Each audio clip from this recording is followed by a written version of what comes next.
CITC. Merci d'organiser, à toutes les équipes du CITC pour organiser cette semaine de conférences, d'ateliers. Alors le CITC, c'est un centre de ressources technologiques autour des questions historiquement de l'Internet des objets et plus récemment, on a ouvert les sujets à l'intelligence artificielle, à la cybersécurité, à l'impact environnemental du numérique, qui sont évidemment consubstantiels à l'Internet des objets et au développement du numérique. Donc on fournit des services aux entreprises, aux collectivités territoriales, aux acteurs publics en général, d'aide au dérisquage technologique, à la construction de preuves de concept, à la formation dans ces domaines. On est une association cofinancée par l'État, par la région, par la MEL et tous nos adhérents. Et puis sur projet, on récupère aussi des financements qui nous aident dans nos missions. Et récemment, nous avons obtenu un financement européen qui s'appelle l'European Digital Innovation Hub, qui fait de nous et du consortium qu'on pilote le point de contact privilégié pour la transformation numérique des entreprises en région de France. N'hésitez pas à revenir vers Chekib et les équipes du CITC si vous avez des besoins autour de votre transformation numérique. Notre mission, c'est de vous accompagner. Donc, je suis désolé de ne pas pouvoir rester avec vous toute cette journée. Le sujet m'intéresse beaucoup, d'autant plus que j'en entends parler depuis très longtemps avec Issam Charour qui est à l'université, qui aura le plaisir de vous présenter ses travaux. Donc je vous laisse... Merci. Je vous laisse profiter d'une belle journée d'échange et des échanges fructueux entre vous, je l'espère. Merci et puis profitez bien. ILEO, donc moi je me présente, je m'appelle Olivier Defossé, je suis directeur des programmes informatiques sur les Hauts-de-France et plus particulièrement sur cette société dédiée qui s'appelle ILEO et qui a pour vocation la distribution d'eau sur la métropole européenne de Lille. Donc effectivement, comme il vient d'être mentionné, nous sommes partenaires depuis 2018 et à ce titre, on participe à différents jurys, donc je vais revenir lors de ma présentation, c'est des prix qui sont accordés ou des aides. Notre volonté se repose sur trois axes. Déjà un développement économique de la région lilloise, de par le travail que l'on peut effectuer et l'approvisionnement en eau des industriels, des particuliers, des commerçants. Il y a le soutien à l'innovation en essayant de promouvoir des projets de jeunes étudiants ou encore de start-up qui sont vraiment ciblés dans notre cœur de métier, la distribution d'eau. Et enfin, le soutien que l'on peut apporter à l'emploi en donnant des possibilités à beaucoup de personnes d'intégrer les structures d'ILEO, même dans le cadre de projets d'insertion professionnelle. Ça, c'est principalement l'aide le partenariat que l'on a établi aujourd'hui avec le CITC, et dessus, nous comptons bien évidemment perdurer. J'utilise... Vous pouvez utiliser le temps déjà. Ici, je fais le clic. Ouais. Voilà. Vous pouvez continuer à avancer. Et je continue. Voilà. Tac. Et tac. Voilà. Ok. Alors là, il y a au service de la sobriété hydrique. Je vous représente rapidement ces trois points. Donc, vous avez les développements économiques, d'innovation et soutenir l'emploi sur le territoire. Je vais faire une digression quand même sur la notion de l'économie bleue, parce que l'économie bleue a quand même deux volets qui se distinguent aujourd'hui. On parle d'abord de l'économie rouge, de l'économie verte et de l'économie bleue. Donc, je vais juste faire deux petites minutes pour rappeler ce que sont ces trois économies et de comprendre pourquoi on évolue de l'un vers l'autre.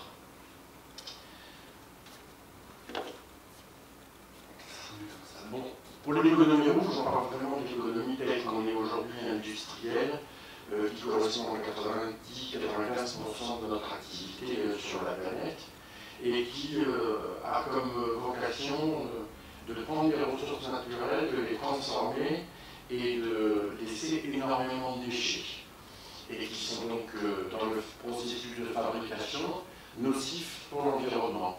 Ça, c'est un fait, c'est un constat. On vit comme ça depuis maintenant la révolution industrielle et avant, puisque la seule engeance, si je peux utiliser cette expression, sur Terre qui produit les déchets, c'est principalement et uniquement les humains qui, en transformant ces produits, aujourd'hui ont beaucoup de difficultés de ne pas être complètement envahis par ces déchets. Une prise de conscience, bien évidemment, qui a été faite, qui touche même aujourd'hui les plus jeunes générations, et qui, ces jeunes générations ont grandi et commencent à porter leur voix sur cette nécessité d'une évolution vers une économie verte. Mais cette économie verte, aujourd'hui, certes, elle a pour objectif le bien-être humain et l'équité sociale, tout en ayant un impact réduit sur l'environnement, mais n'est pas suffisant. N'est pas suffisant parce que l'économie verte est trop coûteuse.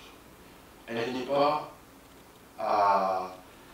dans les moyens des pays en voie de développement. Cela coûte trop cher et on s'en rend compte au quotidien. C'est que lorsque l'on souhaite mettre en place des projets innovants qui iraient dans ce sens, on se retrouve régulièrement confronté à une réalité, c'est la réalité budgétaire. Et que l'on se retrouve avec un corps politique qui est bien obligé de concilier les prix de l'eau, par exemple, avec ce que vont ressentir les abonnés, les usagers. Et il n'est pas question de dire on va vous multiplier par deux le prix de l'eau, même quand bien même cette eau multipliée par deux préserverait la ressource, préserverait un état sanitaire. On se rend compte qu'on se heurte quand même à des réalités économiques qui ne sont pas compréhensibles. Et donc on arrive vers l'économie bleue. Alors effectivement, l'économie bleue, au sens large et générique du terme, est plutôt associée aux ressources de l'eau, à la mer, aux ressources du littoral, qui peuvent apporter donc une symbiose entre les personnes qui habitent sur ces littoraux et qui peuvent en même temps trouver des moyens de subsistance. Il y a aussi donc cette notion d'eau douce ou potable qui est utilisée à la préservation. Mais ici, j'aimerais ouvrir la discussion sur une notion plus portée par Gunther Pauli, qui est une démarche qui est plus de recyclage, c'est-à-dire comment on utilise les différents moyens aujourd'hui pour faire en sorte que nous ayons un biomimétisme en utilisant des produits qui pourraient être totalement recyclables. On a beaucoup d'exemples, et là-dessus, je pense que déjà les scientifiques ont depuis très longtemps compris que le modèle animal est un modèle à reproduire. C'est que nous ne pouvons plus concevoir les produits que nous fabriquons sans avoir une démarche d'éco-recyclage, le mot m'échappe, je le cherche, d'éco-conception. Il faut qu'à l'origine de chaque produit, et à la création de chaque produit, à la production de chaque produit, nous pouvons avoir cette éco-conception en sachant que tout ce qu'on va mettre sur le marché pourrait être à 100% recyclable. Et ça, tant qu'on n'aura pas cette démarche, on se retrouvera toujours inondé par des déchets qu'on a la difficulté à gérer. Donc cette démarche, on commence à recycler quelques-uns de nos produits, mais aujourd'hui cette démarche doit être entreprise beaucoup plus en amont.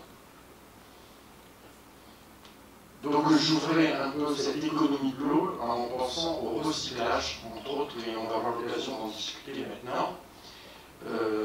L'économie bleue, je vais rester maintenant ciblé sur l'eau potable, c'est d'abord éviter le gaspillage. Et aujourd'hui, on est quand même sur une démarche importante de veiller à ce que le gaspillage alimentaire soit de plus en plus réduit, mais le gaspillage de l'eau est une réalité. Il faut savoir qu'il y a ce qu'on appelle le rendement sur les réseaux d'eau potable qui sont des fois très bas. Vous descendez en dessous des 80%, ce qui veut dire que pour 100 mètres cubes d'eau mise à disposition des distributeurs, vous avez 20 mètres cubes qui partent dans la nature. Et on va voir justement comment l'IoT nous permet de travailler dans ce domaine. Aujourd'hui, il est haut à 89%, qui est un très bon score. Mais on sait qu'on a encore 11% de progression. C'est très difficile d'obtenir les 100%, mais aujourd'hui, ces 89%, ça représente des millions de mètres cubes d'eau économisés. Donc le gaspillage. Deuxième solution, deuxième piste, qui est plus qu'une piste, puisqu'aujourd'hui, on a la possibilité d'avoir ce qu'on appelle le reuse. C'est vraiment d'utiliser l'eau usée à des fins agricoles, par exemple. De l'eau qui ne sera pas potable, certes, mais tout à fait possible d'être utilisée dans d'autres cas d'usage. Il y a une expression qui dit l'eau est trop précieuse pour n'être utilisée qu'une fois. Donc, dans ce sens, on est très très en retard et je vous montrerai par certains graphiques plus tard comment la France se situe par rapport aux autres pays européens sur la réutilisation des eaux usées. Et enfin, l'économie bleue, c'est aussi produire de l'eau potable en optimisant notre consommation énergétique. Parce que produire de l'eau potable, acheminer l'eau potable jusqu'à votre robinet, a un coût énergétique. Et sur ce point-là aussi, il y a un énorme travail que l'IoT nous permet de réaliser pour optimiser cette performance énergétique. Alors, comment éviter le gaspillage de l'eau au quotidien grâce à l'IoT? Dans le cœur du sujet, c'est qu'aujourd'hui, on va dire, trois atouts qui nous permettent de le faire. C'est le télérelevé, et on verra comment l'impact sur les opérations et les consommateurs, comment on peut avoir justement une possibilité d'utiliser le télérelevé, les sondes de prélocalisation des fuites et les sondes de variation de pression. Alors, dans un premier temps, les opérations. Dans les télérelevés, alors peut-être que vous ne savez pas ce que c'est que le télérelevé, vous pouvez peut-être vous imaginer juste en ayant le nom, mais ce sont des têtes qui sont rajoutées à votre compteur d'eau. Ces têtes sont de l'IoT qui fonctionne avec des données à faible densité, qui sont récupérées par des réseaux de type LoRaWAN ou Orange. Ces informations sont acheminées de manière à ce que l'on puisse avoir, dans un premier temps, on pourrait imaginer uniquement les relevés de compteurs. Donc, les relevés de compteurs, on pense facturation. Mais pas du tout. C'est que ces relevés nous permettent aussi d'écouter ce qui se passe en amont et en aval du compteur. Quand je dis écouter, c'est pas écouter les abonnés, c'est écouter le bruit de l'eau. Puisque en fonction du bruit, on a des spectres bien spécifiques qui nous permettent de déterminer, par exemple, qu'un certain bruit correspond à une fuite faible d'une chasse d'eau qui fuit, ou d'une fuite qui serait due à une fuite après le compteur chez l'abonné de son réseau d'eau particulier. Donc on va dire à la rigueur, nous en tant que distributeur d'eau, de son compteur tourne, sa facture tombe, ça va notre problème. Pas du tout. On a une démarche là plus consommateur, où les personnes vont, grâce à ces alertes que l'on va récupérer avec la IoT, avertir le consommateur, toujours dans le respect des règles du RGPD, de l'avertir que potentiellement chez lui, il y a une fuite, de manière à ce qu'il puisse réagir vite, en sachant que ces données sont remontées et traitées dans les 24 heures. Une fuite de chasse d'eau représente des dizaines de mètres cubes d'eau si on ne réagit pas rapidement. Donc voilà déjà une première possibilité d'économie d'eau et d'éviter le gaspillage. On a ensuite, sur les opérations, c'est-à-dire vraiment l'exploitation de nos réseaux, la possibilité, grâce à ces têtes, d'écouter le réseau, et cette fois-ci en amont du compteur d'eau, de déterminer si sur le réseau nous allons avoir des fuites. De la même manière, nous avons un deuxième outil acoustique qui sont les sondes de prélocalisation de fuite. On en a 16 000 répartis qui nous permettent de déterminer, vraiment de cibler sur le réseau d'eau là où il y a potentiellement des fuites, d'arriver à un rendement qui est assez élevé par rapport à la moyenne nationale sur le réseau d'eau de l'île Métropole. Donc une fois que la prélocalisation est faite, là on va travailler sur quelque chose de beaucoup plus inclusif, c'est-à-dire qu'on va aller sur l'endroit qui a été prélocalisé, on va avoir des recherches beaucoup plus ciblées, ouvrir la chaussée si nécessaire, et remplacer les différents éléments qui sont à remplacer. Et c'est un travail constant.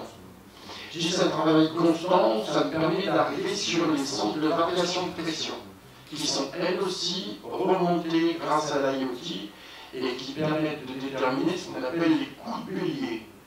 Et les coups de bélier, c'est les montées de pression sur les réseaux d'eau. Et ces coups de bélier fragilisent le réseau d'eau. Donc plus nous arrivons à gérer cette pression dans ces réseaux, plus on va favoriser la continuité de service et surtout la durée de vie de ces différentes canalisations. Parce que la sobriété veut aussi que l'on fasse durer les équipements le plus longtemps possible sans avoir à changer un équipement juste parce que sa date d'obsolescence est arrivée. Si l'équipement fonctionne encore, il peut être encore utilisé. Donc là même dans la gestion des assets, des actifs, dans le renouvellement des actifs, cette réflexion elle est nécessaire pour savoir, grâce à ces informations que nous remontons, c'est que deux pompes qui sont situées exactement au même endroit et une qui travaille sur 5000 heures et l'autre qui a travaillé sur 1000 heures et qui, au bout d'un certain temps, sont considérées comme obsolètes par rapport à la date de mise en service, n'a aucun sens. Donc nous utilisons maintenant toutes ces données, dont une dont je vais parler plus tard, qui nous permettent de déterminer clairement si les actifs, c'est-à-dire les équipements, ont besoin réellement d'être changés. Est-ce que jusque-là j'ai perdu personne? Donc on a ces trois éléments qui sont aujourd'hui effectivement utilisés, fonctionnels et qui nous permettent d'améliorer le rendement du réseau d'eau. Donc l'impact du télérelevé, c'est détection des fuites en aval, sensibilisation des abonnés sur le bon usage de l'eau, ça fait partie aussi de la démarche, détection des fuites sur le réseau et préserver la qualité du réseau de distribution. Il y a un autre élément que je n'ai pas mis, mais que je vais citer quand même, ce sont aussi les informations que l'on récupère dans le cadre de la qualité de l'eau cette fois-ci.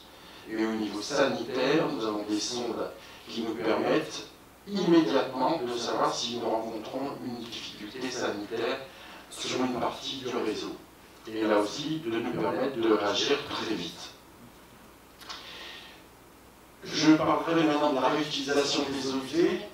Ces deux cartes, pour vous montrer que on retrouve cette même zone ici, qui est une zone élevée de risque, et la zone ici plus sur le nord, en sachant que vous voyez déjà sur ce document qui date d'avant l'été, le Nord-Pas-de-Calais était considéré encore comme un risque faible. Sur cette carte-là, vous voyez, on commence à jaunir énormément dans le Nord-Pas-de-Calais, et nous sommes, on peut le dire aujourd'hui, en stress hydrique. Nous sommes en stress hydrique sur la région du Nord-Pas-de-Calais. Et la situation de l'été dernier nous a montré clairement que nous avons besoin de mener des actions fortes pour diminuer notre besoin d'eau. Cette diminution de besoin d'eau commence déjà par éviter le gaspillage. Et dans un deuxième temps, proposer aux abonnés de meilleures pratiques. Pour ce qui est du reuse, et pour revenir là-dessus, la France est actuellement entre 0,1 et 1% de réutilisation des eaux usées, alors que nous en sommes à 14% sur l'Italie et 14% sur l'Espagne et 17% sur l'Italie.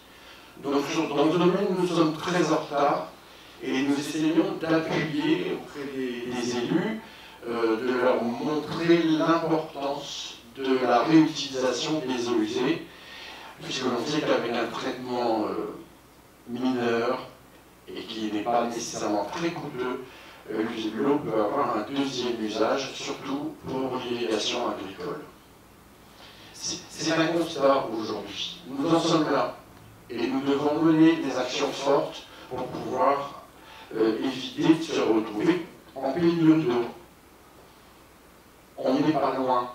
Alors, il ne faut pas être anxiogène ni alarmiste, mais c'est une réalité. Et aujourd'hui, on ne peut pas attendre d'avoir le nez dans le mur, d'être complètement en rupture pour réagir. Le dernier point, c'est l'optimisation de la performance énergétique. Ces informations nous sont remontées toujours dans le périmètre de l'IoT et nous permettent, entre autres, de déterminer les différentes consommations énergétiques par rapport à nos équipements pour optimiser déjà la partie, on va dire, cadencement des besoins énergétiques au cours d'une journée, mais aussi de déterminer ce qu'on appelle les spectres énergétiques des équipements. Un équipement qui est en souffrance énergétique va dégager un spectre très spécifique, et ce qui nous permet d'identifier clairement qu'un équipement a besoin d'une maintenance imminente pour éviter la panne et la continuité de service, et permettre la continuité de service, mais aussi pour éviter d'avoir une consommation énergétique trop élevée du fait d'un équipement en souffrance. Ça, on reprend encore la même démarche de remplacement des équipements sur le réseau d'eau. Voilà quelques points, quelques données que l'on peut récupérer au quotidien et qui nous permettent d'assurer une continuité de service, une qualité d'entretien du réseau et surtout de diminuer le gaspillage que l'on peut constater malheureusement année après année. Voilà, j'ai envie de terminer avec cette présentation. Voilà. Bien, bonjour à tout le monde. Valérie Picot, donc, directeur de Sourceo. Je vais vous expliquer la distinction qu'il peut y avoir entre Sourceo et Ileo. Sourceo, quand même moins bien connu qu'Ileo, c'est voulu. Je pourrais vous dire pourquoi. Alors moi, je connais CITC depuis longtemps, et notamment chez Kip, puisque dans mon parcours professionnel, j'ai été amené plusieurs fois à collaborer avec le CITC, et souvent ça s'est couronné de réussite, des beaux projets réalisés. Donc voilà, c'est avec plaisir que je reviens ce matin à l'invitation de chez Kip en tout cas. Si vous ne m'entendez pas, vous me le dites, hein, je vais éviter le micro pour les résonances, mais encore une fois, je peux aussi hausser le ton. Alors, première étape, je vous présente Sourceo. Ensuite, je vous précise le contexte dans lequel on est, sachant que moi j'ai une prise de fonction qui date d'il y a 6 mois. Et puis ensuite, vous verrez, par un exemple, vous direz comment on essaie d'avancer, ou comment un de nos projets s'inscrit dans la transformation numérique de notre activité. Sourceo comme Ileo sont postérieurs à un contrat de service public historique avec les Eaux du Nord, qui avait des anciens contrats de délégation de service public de plus de 30 ans, où finalement on confie à un concessionnaire la production et la distribution, le renouvellement des réseaux, tout ça. Il y a une volonté politique qui date de 2013-2014, qui était de dire voilà, il y a une volonté de peut-être se réapproprier de manière plus proche la question de la ressource, l'usage de la ressource, et puis en même temps de continuer à confier à ceux qui savent très bien le faire, c'est-à-dire au privé, la question de la distribution, la gestion des abonnés, la recherche de fuite, tout ça. Et par conséquent, en janvier 2016, a été créé Sourceo, la régie de production d'eau de la métropole européenne de Lille, et donc ILEO, qui est évidemment plus connu parce que c'est le nom commercial de la distribution d'eau. Sourceo a moins un nom commercial. En fait, Sourceo a un statut un peu particulier, parce que la fin du contrat avec les eaux du Nord implique ce genre de contrat de toute façon que le délégant, le maître d'ouvrage, vient quelque part à s'assurer que les personnels d'exploitation des eaux du Nord puissent être repris d'une manière ou d'une autre, dès lors qu'il y a un redécoupage des missions et des métiers. Et donc a été créée une régie publique à autonomie financière et personnalité morale. Ça veut dire que c'est un établissement public à caractère industriel et commercial, mais avec sa propre autonomie financière et sa personnalité morale, qui est portée par celle du directeur de toute façon. Et à la différence, c'est quelque part la régie de la métropole, mais ce n'est pas un service métropolitain. C'est vraiment une entité à part entière avec un conseil d'administration et des administrateurs, un président, presque d'une certaine manière comme le CITC, mais par contre uniquement un modèle économique qui fonctionne sur la vente d'eau en gros, notamment un principal distributeur ici présent qui est ILEO. Voilà. Sourceo a par finalité la gestion de l'approvisionnement en eau de la métropole. Disons pas là-dedans la distribution évidemment. Quand on dit la gestion de l'approvisionnement, j'ai entendu, vous l'avez dit, M. Desfossés, toute la réflexion sur le réseau industriel de la métropole et quelque part piloté par la métropole européenne de Lille, avec laquelle Sourceo souscrit activement sur les reuse effectivement de l'eau. Et Sourceo concourt également dans ses activités aux enjeux de la métropole européenne de Lille, à savoir, donc encore une fois, ILEO sur un contrat d'affermage, d'une certaine manière, le travail de renouvellement, gros entretien, renouvellement des réseaux d'eau potable est assuré par la métropole européenne de Lille en tant que maître d'ouvrage. Sourceo met en œuvre. Voilà, une fonction de maîtrise d'œuvre. Mais également la fonction de défense incendie, je l'ai précisé, elle est majeure, c'est la responsabilité pénale du président de la métropole européenne de Lille, qui a confié la mission à Sourceo d'exploiter, d'entretenir, de maintenir la majorité, et ce sera bientôt la totalité, des poteaux incendies, environ 7000 sur 10 000. Voilà. Bon, alors, je ne sais pas ce que j'ai fait chez Kilo. C'est la bonne diapo, cela dit, hein. C'est juste une sortie de notre diaporama. En quelques chiffres, Sourceo, c'est une centaine de salariés relevant de contrats de droit privé, ce qui fait toute la distinction avec les fonctionnaires territoriaux. C'est une activité répartie en 6 départements, un département de production d'eau, en fait c'est l'exploitation d'usines de production, un département en charge de l'investissement dans les réseaux et de la défense extérieure contre l'incendie, un département en charge de justement tout ce qui est développement et projet, on comprendrait après pourquoi, et après des départements support, donc un majeur, et vous verrez les certifications vers lesquelles on s'oriente, donc un département en charge de la QSSE, Sourceo et de la RSE bientôt, RH et services administratifs financiers. Sourceo, c'est à peu près 60 millions de mètres cubes vendus, différents distributeurs, et bien majoritairement à ILEO, là, et également L'Oréal. C'est 16 usines de production d'eau, des usines automatiques, des usines à process, et c'est finalement 105 forages à exploiter. Donc évidemment, je vous disais, on certifie ISO 9001, 45 000, 14 000 en 2024, et on engage une démarche RSE, elle est engagée là, pour devenir potentiellement une société de mission. Si de la pacte de 2019, en fait, toutes les activités finalement de Sourceo seront et agiront, s'inscriront dans une mesure d'impact environnemental et sociétal.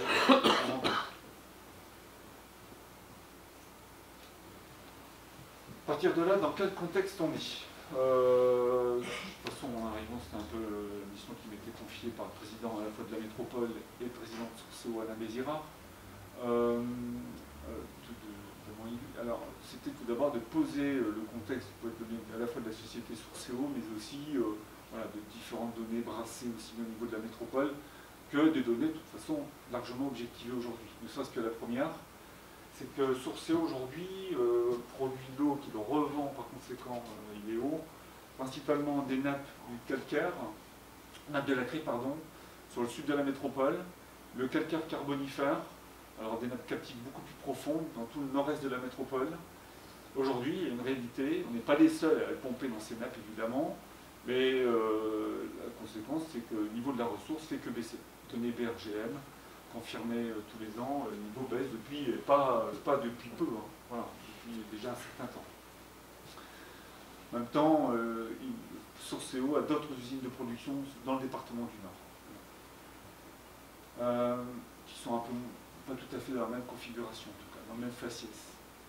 Après, il y a une réalité, c'est que la démographie métropolitaine est croissante.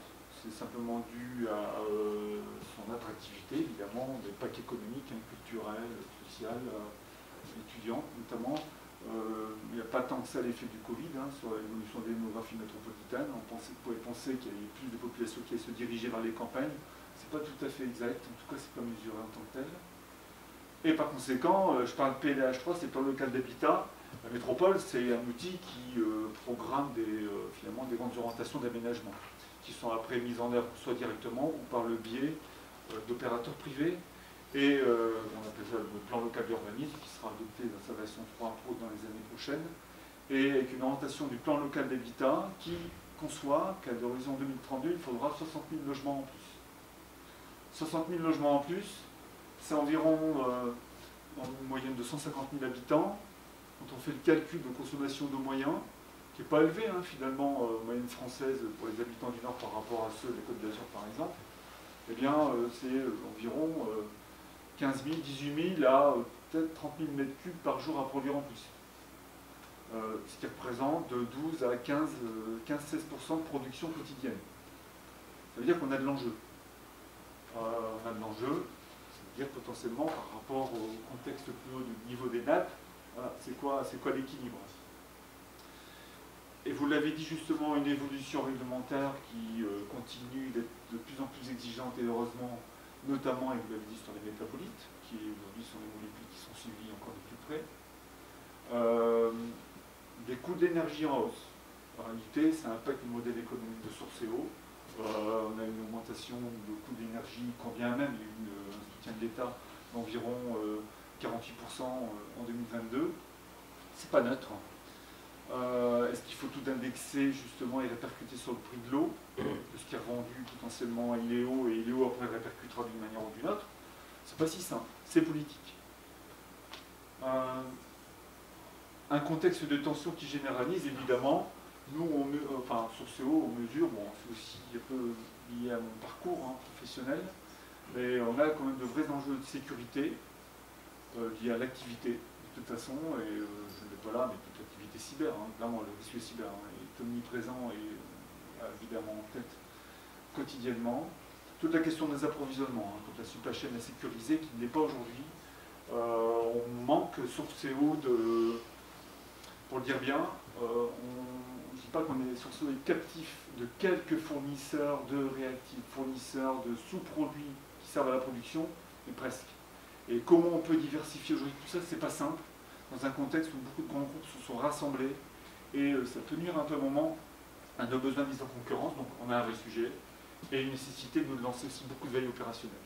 Voilà le contexte comme il est posé, et à partir de là, je vous cite ici un projet qui est un peu majeur. Alors, Sourceo, vous savez, pour tout vous dire, Sourceo, donc, on n'a que 6 ans et demi maintenant.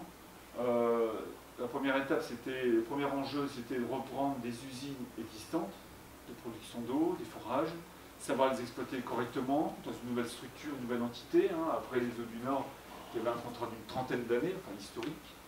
C'était garantir que l'eau pouvait toujours être donnée et revendue à ILEO en qualité et quantité suffisante, et finalement s'approprier un outil industriel. Ça a été fait sur les 4-5 années passées. Aujourd'hui, il y a un besoin de transformation, d'évolution. C'est fini, hein, le temps où effectivement on allait dans des armoires et puis on active finalement une pompe, tout ça, c'est terminé depuis je ne sais pas combien d'années d'ailleurs, je ne veux pas être né tout à fait. Aujourd'hui, il existe de manière classique des réseaux fermés qui permettent de superviser l'ensemble des activités de toutes les usines. Voilà. Tout ça c'est centralisé, ça fonctionne, il y a des hyperviseurs. Voilà. L'étape qui était engagée juste avant mon arrivée, hein, de toute façon, début 2022, c'était de dire maintenant, il faut qu'on essaye, dans la finalité qui vient expliquer là, hein, celle de gagner en performance sur toute la chaîne de production d'eau, de mettre en place une plateforme numérique, en tout cas une plateforme de collecte de données, avant, et je rejoins ce qui est dit mon point nécessaire, d'aller plus loin dans l'affection du prédictif, de ce qu'on peut anticiper. Le mécano, on va essayer de le monter dans un sens, et c'est bien de monter, pour sans doute encore aller plus loin après.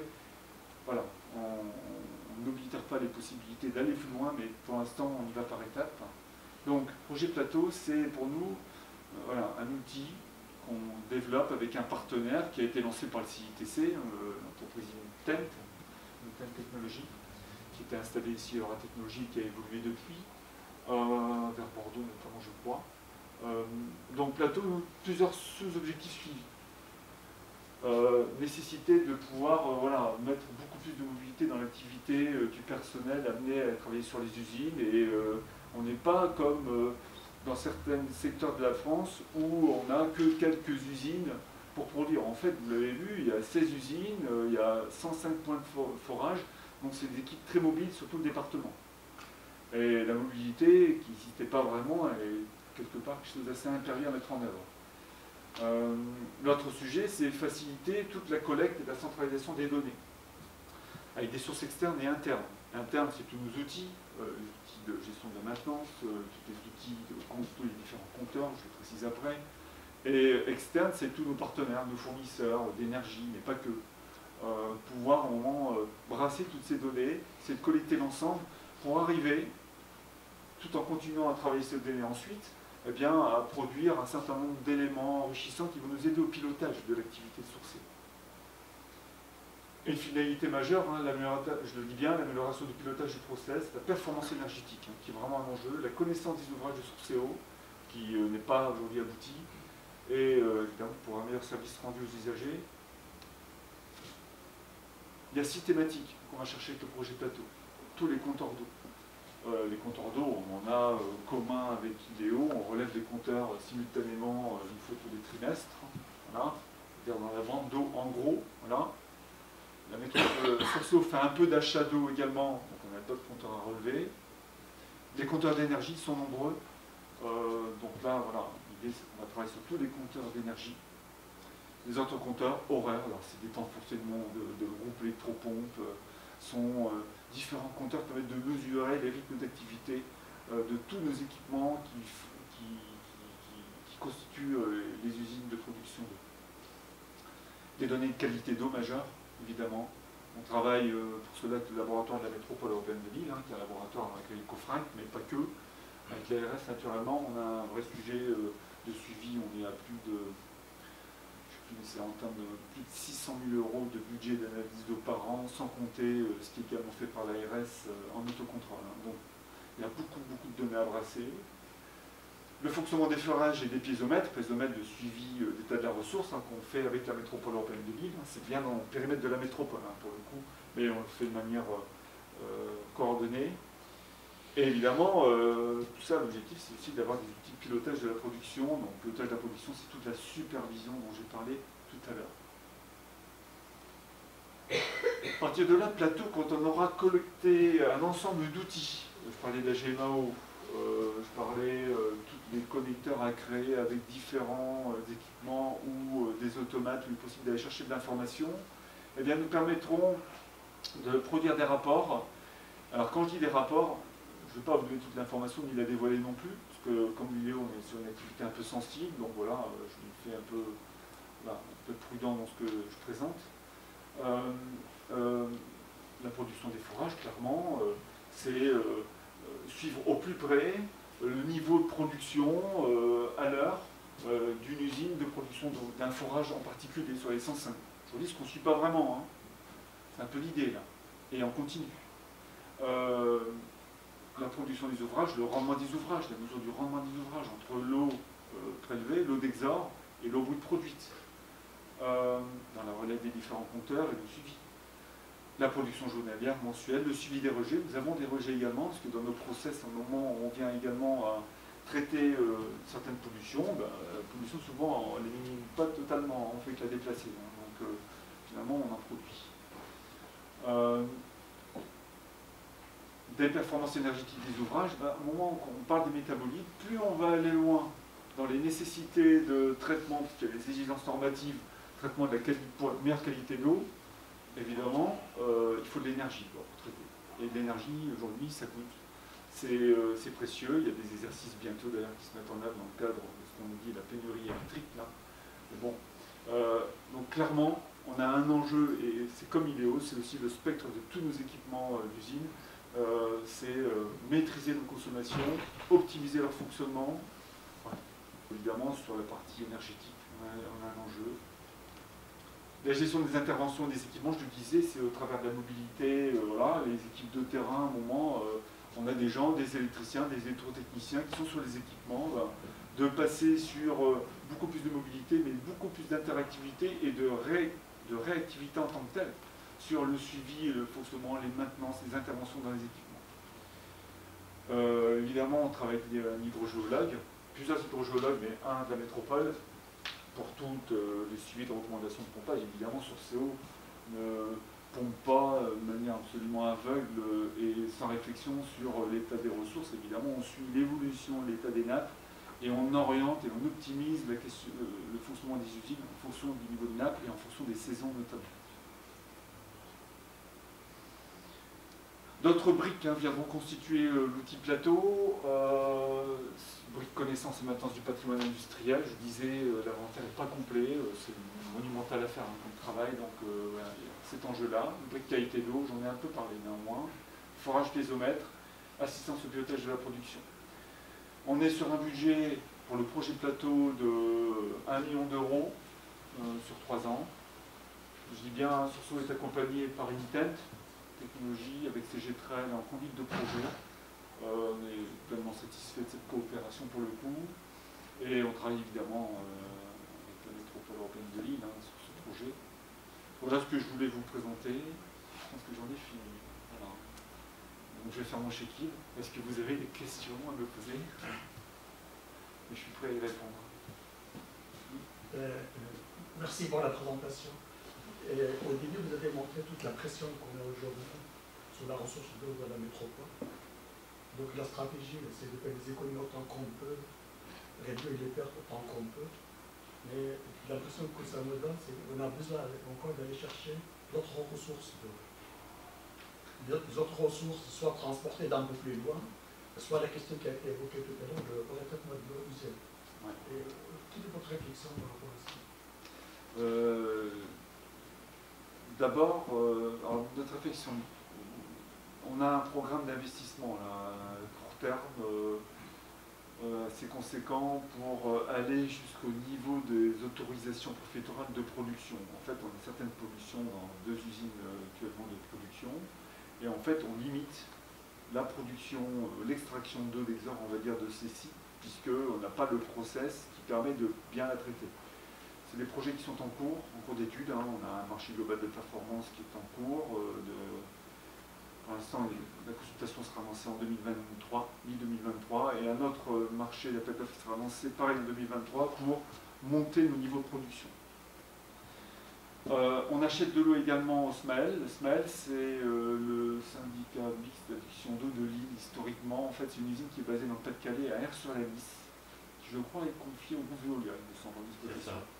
Et en fait, oui, on achète également de l'eau et il y a une volonté politique du président de Sursaut et également vice-président de la métropole pour dire, pour quelque part, s'assurer de ne pas trop tirer sur la nappe de la craie, là, ce qui est de la métropole, d'où la réflexion sur la métropole sur le gardien de l'eau, notamment.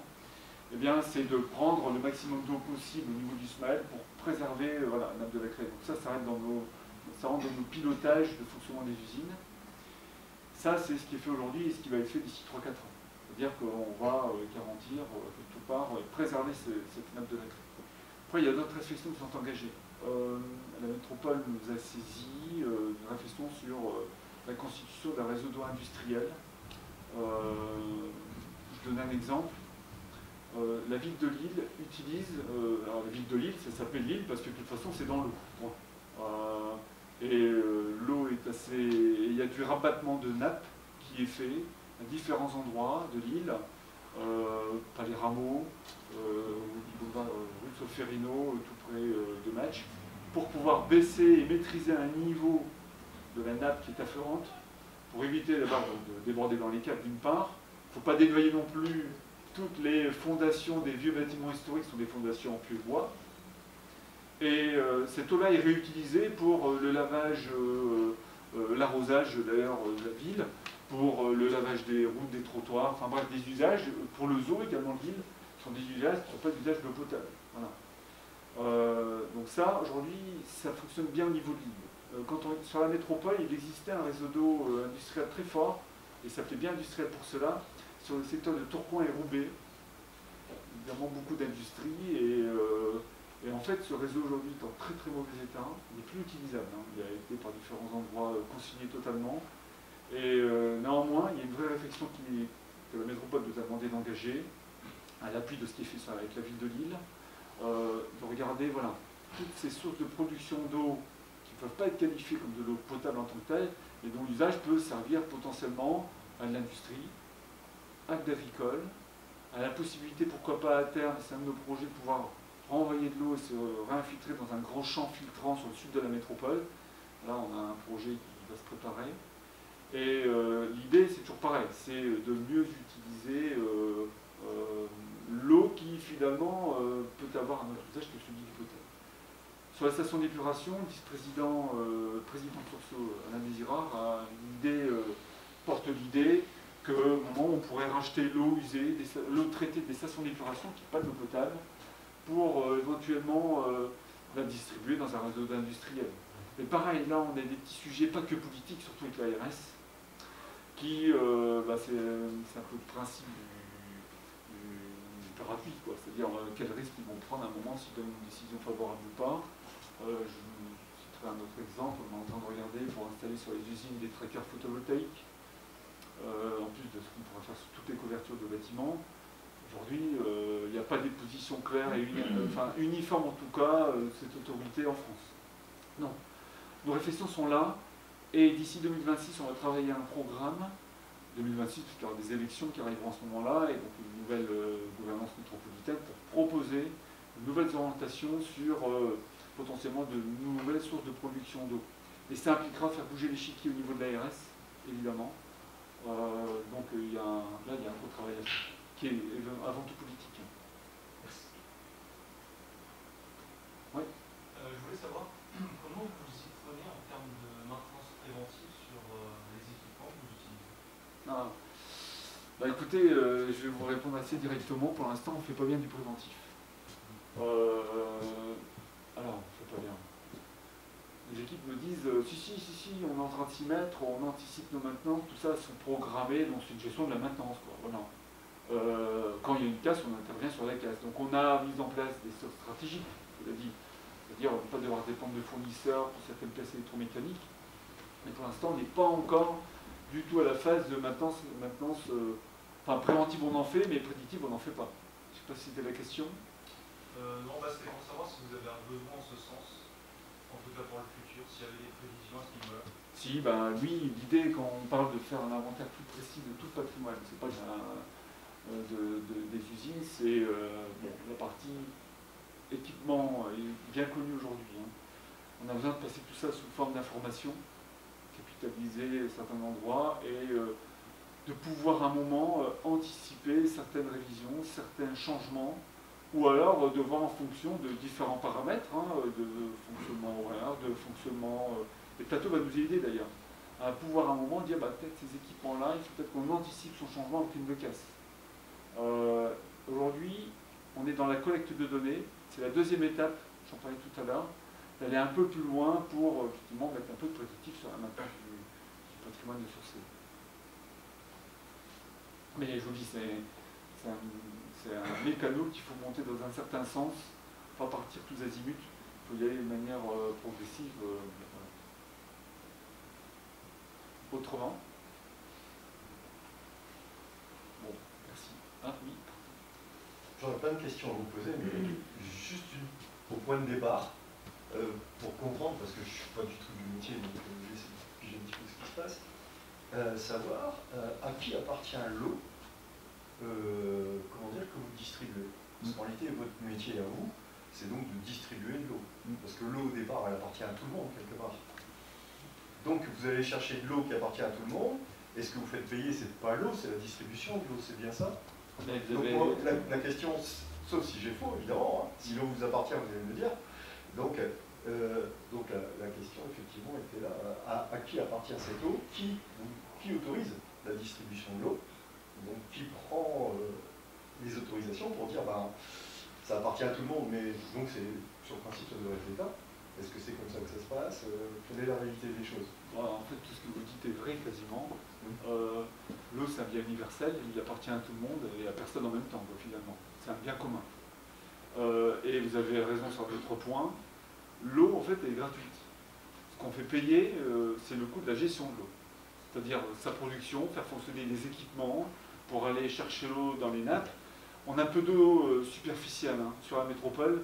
C'est plus vrai à proximité de régions montagneuses où il y a plus facilement des retenues d'eau ou voilà, des fleuves qui sont bien alimentés.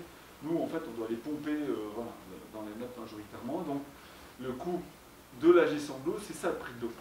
L'eau est à coût nul finalement, philosophiquement, quand on regarde le sujet. Et donc, il faut des pompes pour fonctionner ça, il faut les dépolluer, il faut payer de l'énergie. Et après, il y a un distributeur qui s'assure qu'au moment où l'eau passe dans ses tuyaux, ben, les tuyaux fonctionnent bien. Il faut qu'il fasse, lui, du prédictif, et il le fait par rapport aux éventuelles fuites d'eau, la question du rendement. Et après, c'est tous les effets de structure et des coûts de structure à répercuter dans ce qui constitue après un prix de l'eau. Aujourd'hui, c'est un service public de l'eau. Le service public de l'eau, c'est celui confié, c'est historique en plus, hein, c'est les premières compétences de la métropole européenne de Lille. Du temps, elle s'appelait Communauté urbaine de Lille. Avant, c'était les villes. Hein. L'État, il y a très longtemps, a confié ça dans des communes, quoi. Les communes se sont groupées, et moi, je ne vais pas aller pour la communauté urbaine, c'est une des premières compétences de la communauté urbaine de Lille, avec la voirie, avec l'assainissement, c'était de dire, ben, voilà, il faut s'occuper de la distribution d'eau, comme un service public. Après, les différents modes de gestion de ce service public de l'eau, soit la métropole décide de tout faire en régie, et vous avez une batterie de fonctionnaires pour gérer les métiers de Sourcéo et d'Iléo, ou alors ben, on décide de fonctionner autrement. C'est-à-dire on confie, et c'est ce qui a beaucoup été fait historiquement, parce que l'eau, je le vulgarise d'une certaine manière, mais c'est avant tout, c'est très technique. C'est très technique, et c'est vraiment un métier à enjeu. La qualité d'eau, c'est extrêmement complexe. Quand on voit les molécules émergentes aujourd'hui qu'on nous demande d'aller surveiller, c'est extrêmement complexe. Les laboratoires n'ont même pas les seuils de détection suffisants pour les mesurer. On est dans l'épaisseur du trait tout le temps. Donc, non, l'eau, c'est aujourd'hui confié à des sachants, à des experts, et je rejoins Veolia, enfin Iléo, pardon, quand vous en avez parlé.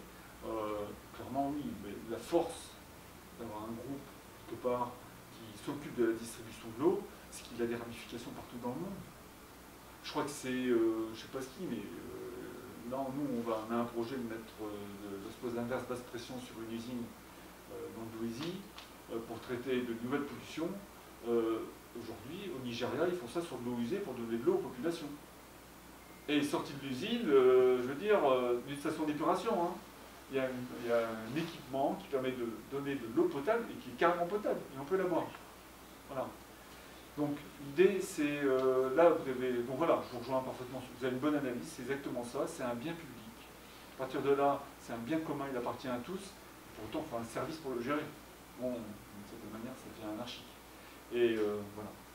Ok, merci. J'avais une question sur l'industrie. Donc vous avez, si j'ai bien compris, lancé un grand plan pour recenser un peu les industries consommatrices d'eau. La métropole, maîtrise ses données. Mais est-ce que la baisse des ressources pourrait avoir un impact sur les futures implantations aujourd'hui? Enfin, alors la question est peut-être plus politique, elle ne s'adresse pas forcément à vous, mais voilà, est-ce que à courte échéance, en tout cas, le manque d'eau pourrait faire peser les refus d'implantation d'industrie ou de développement d'industrie en tout cas? Deux réponses finalement. je parlais du plan local d'urbanisme, version 3, piloté par la métropole européenne de Lille. Je vais en parler succinctement. Aujourd'hui, le plan local d'urbanisme, c'est un document d'orientation stratégique qui reprend les différentes informations d'évolution de la société sur la métropole avec des perspectives. Et ça fixe des orientations d'aménagement. Et dans les orientations d'aménagement, évidemment, il y a du zonage. Un zonage où là, on peut garantir que c'est de l'industrie. Là, on peut garantir que... Et ça ne va pas à dire en même temps c'était l'industrie consommatrice ou pas de beaucoup d'eau. Parce qu'on va installer plein de brasseries sur la métropole, c'est pas évident. Une brasserie, pour faire de la bière, il faut beaucoup d'eau. Mais c'est un vrai sujet. En plus, dans l'Île-de-France, il y a beaucoup de consommateurs de bière. Voilà. Mais pour le coup, voilà, ça c'est le premier élément de réponse. C'est un document stratégique qui viendra orienter les différents zonages. Après, oui, évidemment, et après une entreprise, quand elle s'installe, évidemment, il y a aussi de construire. D'abord, c'est le contact de la mairie, le contact de la métropole, le développement économique. Puis il y a un moment à regarder certaines propriétés et qualités intrinsèques liées à ce qui peut être fourni en termes de qualité d'eau, d'installation. Et c'est toutes ces responsabilités d'entrepreneur. Hein. Si c'est une installation classée protection de l'environnement, peut-être qu'elle ne pourra pas s'installer n'importe où non plus. Donc, il y a ces caractères-là qui sont regardés. Après, il faut dire les choses comme elles sont. Ça, c'est le deuxième élément de réponse.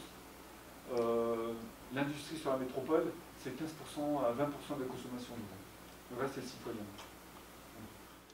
Bon, dans ma présentation, je vais mettre l'accent sur le projet européen dans lequel on est engagé. Il faut savoir que le travail sur les questions de l'eau et des systèmes d'eau intelligents nous a démarré il y a à peu près une douzaine d'années dans le cadre d'un très grand projet de démonstrateur à grande échelle de ce qu'il peut être la ville intelligente avec comme site de démonstration la cité scientifique. On a fait ça dans le cadre d'un très grand partenariat au niveau local avec la région, la mer, un certain nombre de villes, les opérateurs d'eau, d'énergie, mais aussi au niveau national et au niveau international. La région nous a financé une chaire internationale avec un prof qui est venu de New York.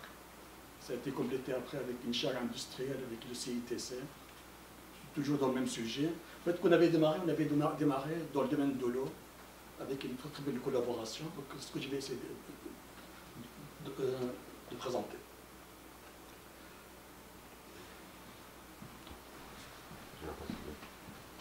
C'est juste les caches.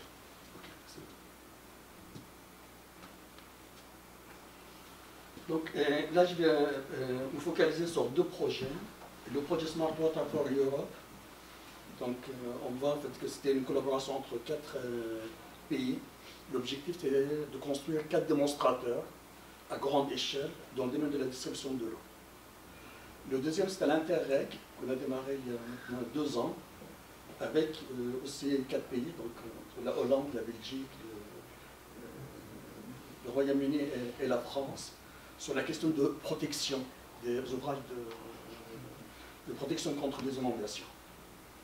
Commencer par le premier. Donc, dans ce projet, en fait, on avait une quinzaine de partenaires et le CITC était aussi partenaire de ce projet. Et comme j'ai dit, l'objectif c'est de construire 4 démonstrateurs à grande échelle. Le premier était en Espagne, le deuxième il était à Londres, le troisième il était ici sur la station scientifique et le quatrième c'était en Hollande. Un très bon budget, il était sur un budget global de 10 millions d'euros. Et dans ce projet, en fait, on avait un certain nombre de work packages. Le premier, c'est de comprendre, avec discussion auprès des industriels et de collectivités, mais c'est quoi les questions qui se posent dans le domaine de l'eau et la transformation, l'état de l'art, mettre en place des démonstrateurs. Après, il y a des domaines d'application.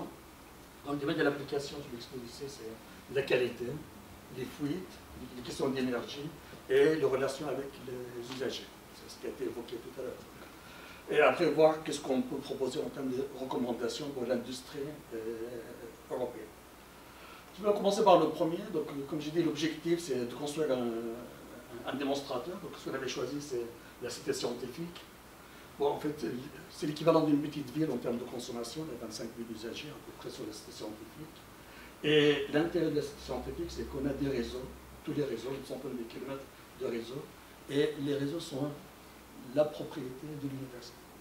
Donc ça veut dire que c'est un domaine privé de l'État. sur lesquels on peut agir facilement. De lors que l'université trouve de l'intérêt, mettre des capteurs, récupérer les données, publier les données, etc. Donc c'est cet exemple qu'on a démarré. Mais on l'a démarré dans le cadre d'un partenariat, ça c'est important. Chaque projet, il y avait des partenaires industriels et des collectivités. Et dans le cadre aussi pédagogique, il y avait des formations de licence, master et master 2. Et un programme doctoral, il y a eu beaucoup de thèses sur le sujet.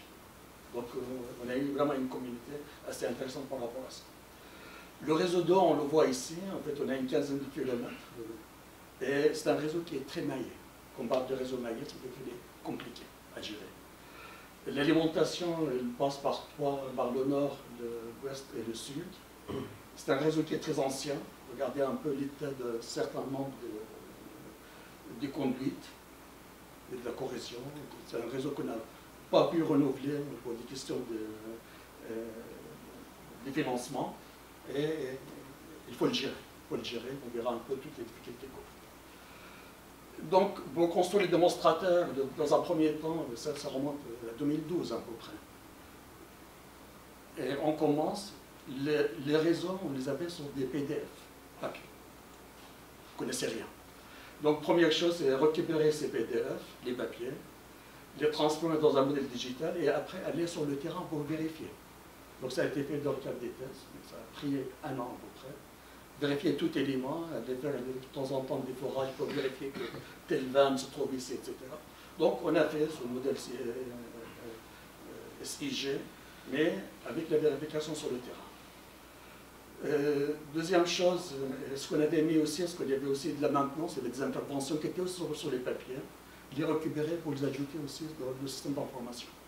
Ça veut dire qu'à tout moment, on pouvait avoir pour telle date ou telle période, là où on est intervenu, ce qui nous permet aussi de connaître la vulnérabilité du réseau. C'est aussi quelque chose qui est assez intéressant. En termes de la détection des fuites, donc, ce qui a été évoqué, c'est compteur intelligent, on a mis une centaine parce que on a en gros une centaine de points de consommation et d'alimentation. En fait, on a maillé complètement le campus. Et ce qu'on voit en bleu, c'est le point de consommation. Ce qu'on voit en rouge, c'est un point d'alimentation. Les données, c'est toutes les heures. C'est-à-dire que toutes les heures, on arrive à connaître ce qui rentre sur le campus et ce qu'on consomme. Donc, on peut faire facilement le bilan. Et on a également mis 5 capteurs de pression. C'est quelque chose qui est important, qui permet aussi de surveiller ce qui se passe en termes de pression sur le campus. Je vais donner un seul résultat. Enfin, en termes d'analyse, bien sûr, il y a la question de ce bilan alimentation-consommation, ce qu'on appelle les DMA. On a aussi travaillé sur l'approche de l'intelligence artificielle dans le cadre des tests. Regardez un peu ça c'est le bilan journalier entre l'alimentation et la consommation. Avant qu'on commence à installer et utiliser le système, on était à peu près à 500 mètres cubes de perte par jour. 500 mètres cubes. On était à une performance de l'ordre de 60%. Ce que j'ai évoqué. Parce que c'est un réseau très ancien. Et malheureusement, je pense qu'il y a beaucoup de réseaux privés qui souffrent de cet état-là. Et une fois qu'on avait commencé à installer, ou commencé à détecter rapidement, regardez un peu cette zone-là, les pertes sont vraiment bien descendues. De temps en temps, on a une perte, on la détecte, elle est réparée pratiquement dans la même journée. Et ça, c'est le grand intérêt de ce système-là. On montre qu'effectivement, c'est un système qui est très intéressant, elle marche bien. On a fait un investissement de l'ordre de 40 000 €. Et la première année, on a fait une économie de l'ordre de 120 000 €. C'est pour ça que j'avais posé la question sur le modèle économique. Là, il y a, sur des cas particuliers, si les réseaux sont vraiment très, très mauvais état, le retour il est exceptionnel. Bien sûr, il y a pas mal de papiers là-dessus. On est très présent sur le plan scientifique, dans des revues très connues. Et l'expérience qu'on a acquise dans ce domaine, en gros, des réseaux intelligents de l'eau, aussi d'une passion pour les récits, on a démarré une série de bandes dessinées qui racontent un peu ce qui se passe dans le domaine de l'eau, mais de la ville, aussi parler de l'énergie. Il y a un coffret, tout à l'heure je serais heureux de le dédicacer. Et le premier a été traduit dans 7 langues. Il y a un accès libre. Ceux qui souhaitent peuvent aller le télécharger sans difficulté. Sur le deuxième cette question de qualité de l'eau, l'idée c'est de faire de contrôle en temps réel. On parle de prélèvement, installer des machines qui nous permettent aussi de connaître quel est l'état, ne serait-ce au point qualitatif, de l'eau. En fait, on a utilisé deux machines. La première, c'est S-Scan, qui permet de mesurer 8 paramètres toutes les 10 minutes. On a utilisé un autre optical. Le premier, c'est de l'Autriche. Le deuxième, c'était de l'Hollande. Et on a installé dans 2 endroits, à Polytechnique, dans un restaurant universitaire, on fait un peu l'installation. Comme j'ai dit, avec des mesures, on les a toutes les 10 minutes. L'intérêt de ça, c'est que toutes les 10 minutes, on a une information. L'information, c'est quoi? C'est un peu ce que je donne ici. Donc, si je prends un paramètre quelconque, il y a ce qu'on appelle la ligne de base. Et quand il y a une déviation, c'est qu'il y a quelque chose. C'est quelque chose, bon, du mal à le reconnaître, mais si on croise plusieurs paramètres, ça peut nous donner une idée. Regardez sur cet exemple-là, on voit bien qu'il y a des variations, de temps en temps, et ces variations, c'est pas sur un seul paramètre, c'est plusieurs paramètres. Ça veut dire qu'il y a quelque chose. Et ce quelque chose, c'était notamment du retour de week-end, où il y a un peu de stagnation de l'eau, on revient, ça se lance, et après on voit que ça disparaît. Bon, c'est lié à l'état des réseaux, on sait bien que l'état des réseaux est très monté, mais c'est intéressant aussi pour la gestion, c'est-à-dire qu'avant que les étudiants arrivent, on peut peut-être, de manière volontaire aussi, enlever cette eau, laisser couler l'eau pendant une demi-heure, etc., pour rentrer, ça a un impact sur la santé. Donc, mais on voit bien que c'est quelque chose qui marche bien. On a travaillé aussi sur la question d'analyse de risque, essayant de combiner 2 choses, en fait, c'est la probabilité et la sévérité. La probabilité, elle était sur la turbidité, l'autre était sur le taux de chlore. Là aussi, c'est une approche qui est assez intéressante. On combine les deux, on arrive peut-être à détecter là où il y a un véritable risque par rapport aux données qu'on fait. Un travail qui a été aussi publié. En gros, ce qu'on peut dire que la détection de fuite aujourd'hui marche bien. Il n'y avait aucun souci. Sur la qualité de l'eau, bon, on arrive à avoir des indicateurs pour remonter à l'origine, c'est un peu plus compliqué. Ça demande encore un peu plus de recherche parce qu'il y a beaucoup de composantes chimiques, il y a aussi de la biologie, etc. Mais globalement, on arrive à avoir quelques indications. On arrive. Et grâce à ces machines, et ça remonte à 4-5 ans. Parce qu'entre-temps, il y a eu quand même des progrès dans le domaine. Deuxième projet intérêt, comme j'ai dit, c'est la question de l'adaptation au changement climatique, des ouvrages de protection contre les inondations dans la mer du Nord. C'est quoi la question? Enfin, on connaît bien qu'il y a pas mal de territoires qui sont actuellement sous les niveaux de l'eau, notamment en Hollande, en Belgique. Et pour ça, on a construit des ouvrages de protection de ce type-là, pour protéger les eaux, en fait, dans des territoires basses par rapport au niveau de la mer. Et par rapport à ces territoires, on a une question, c'est qu'avec le changement climatique, ce qu'on prévoit, c'est une remontée de la mer qui peut aller jusqu'à 1,2 m, en moyenne 0,6. Et la question, quel est l'impact sur tout ça? Quel est l'impact? Qu'est-ce qu'on peut faire?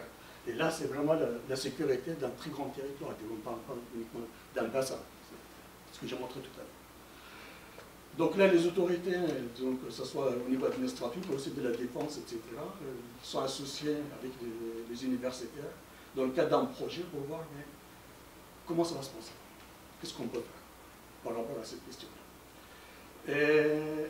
Et la stratégie, c'était quoi? On va essayer de développer une stratégie qui est basée sur la connaissance, et qui est intéressant.